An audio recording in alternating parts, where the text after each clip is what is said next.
Hey guys, welcome back to my channel. In this video I will talk about my experience and give a 6-month review on my Yamaha Trazer 900 GT.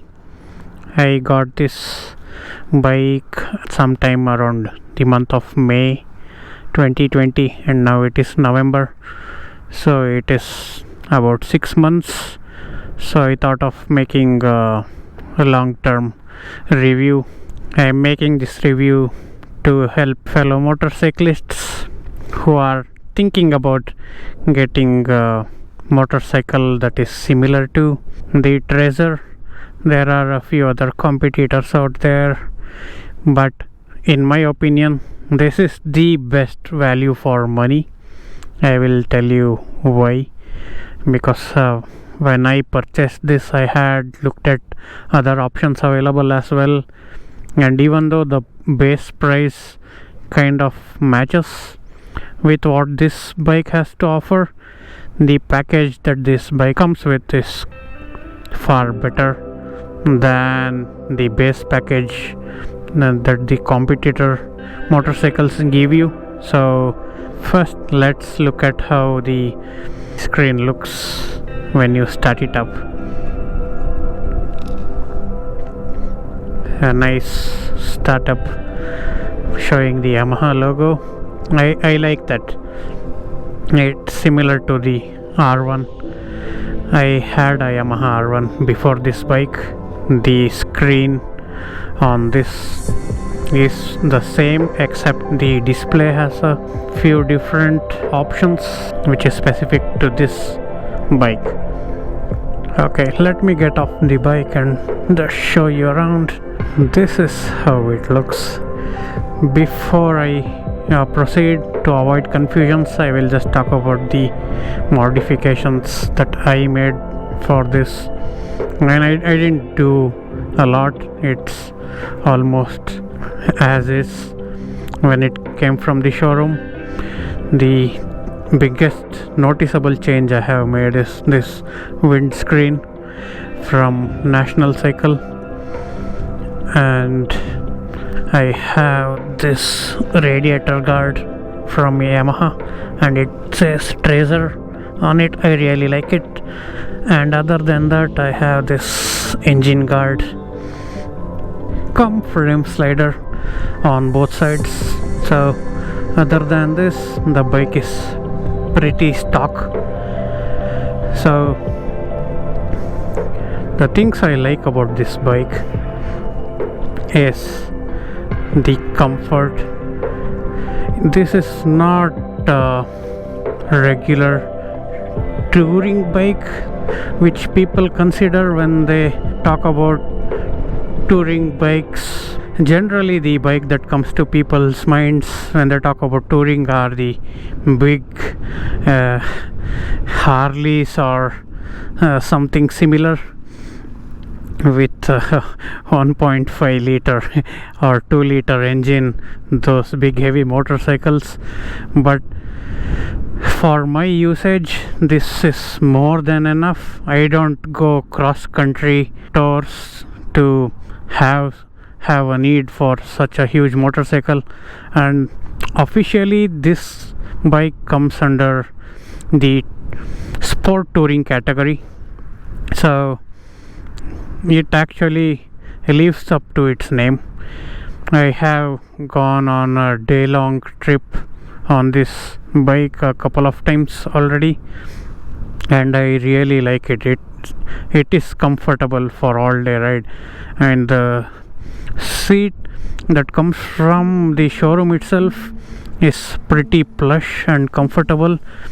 It is not the best option. Yamaha or some other company like Corbin gives you options to upgrade your seat for a more comfortable ride, but to me this is good enough.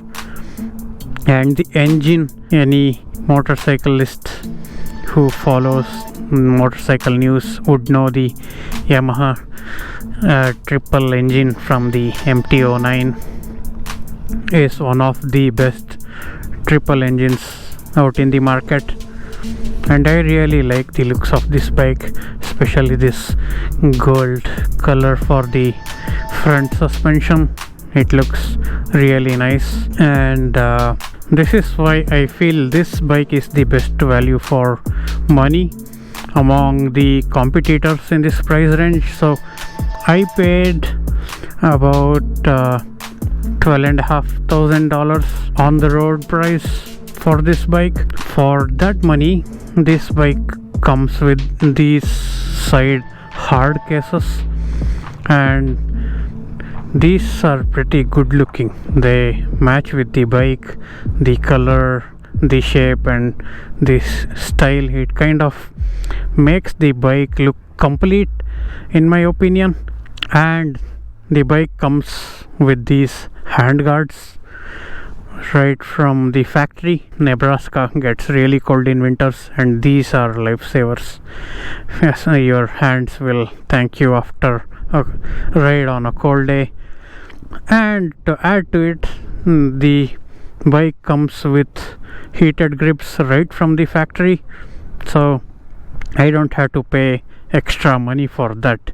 Other thing is the seat is actually adjustable, I think 10 mm. I am 6 feet tall, and the seat is currently in the low position, and still it is a pretty tall bike for my height.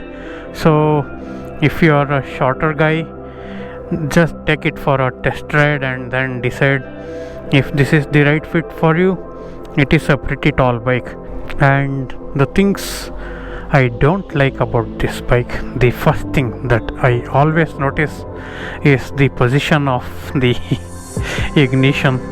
I have to dig into it to reach out, and with gloves it kind of gets hard to turn on and turn it off. As you can see, my gloves touch the screen while digging, and if I am wearing a thicker winter gloves, I won't even be able to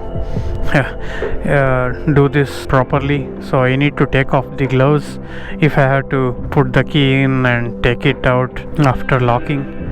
And the other thing which I did not like a lot is the quick shifter that comes from the factory. It is not that smooth. As I said, I had a Yamaha R1 before this bike. That quick shifter was a lot smoother and quicker than this. I mean, I know they're different bikes altogether, but still I expected this to be a little more smoother than it is. And the things I don't like about these are all very small quirks, you can say. There is nothing noticeably wrong about this bike. These are some improvements that Yamaha can make, but at this price range, with the offerings that this bike has, I think this is a very good package. And the other small quirk I have is these lights. Come on, these blinkers look so bad. Look at them. Everything else on the bike is modern, and these two orange ugly looking indicators ruin the look. I don't know why. I have seen other videos on the Tracer 900 GT from European motovloggers, and they have a better looking LED light which looks a lot sleeker. I don't know why Yamaha did this for the US market. That is kind of weird. And I still have the stock suspension. The sound is pretty good actually, right from the factory, and they have done a pretty good job of placing everything within the bike's frame, like nothing is popping out. Even though there is a huge hideous cat under there, you don't really notice it when you are looking at the bike. Overall, I like this bike. It is worth the investment that I made. I have been having fun. Power wise, I downgraded from a R1 to Tracer 900. I mean, the R1 was a beast, I had to hang on to my dear life when I twisted the throttle. But since I had that bike for more than 2 years, this bike kind of feels a lot easier to control. I mean, the ergonomics is pretty friendly. It has an upright seating position, the handlebars are wide. It feels very nice riding. On the R1 after a long ride, I used to have wrist pain and back pain, especially if I encountered a lot of traffic in the city. I used to hate it after a long day on the bike, and the seats were like hardwood. They had absolutely no comfort at all, and I mean, to be honest, that bike was not meant for the street. That was meant to be on the racetrack, so I can't really compare these two, but that is the bike I owned before this. That's why I'm doing a direct comparison. Other than that, it comes with a pretty decent suspension package for the price, and one more added advantage, this bike comes with a 12 volt cigarette charger right here from the factory, and there is place for one more. If you maybe travel a lot, you need one for charging your phone, and you can use the other one to plug in your GPS. Other thing that I hated the most on this bike, and I understood that after I read reviews online, is the factory windscreen that comes with this bike is useless. It is basically just a piece of plastic that Yamaha probably designed as an afterthought. I mean, it's not like Yamaha to do that. Thank you. That guy just admired my bike.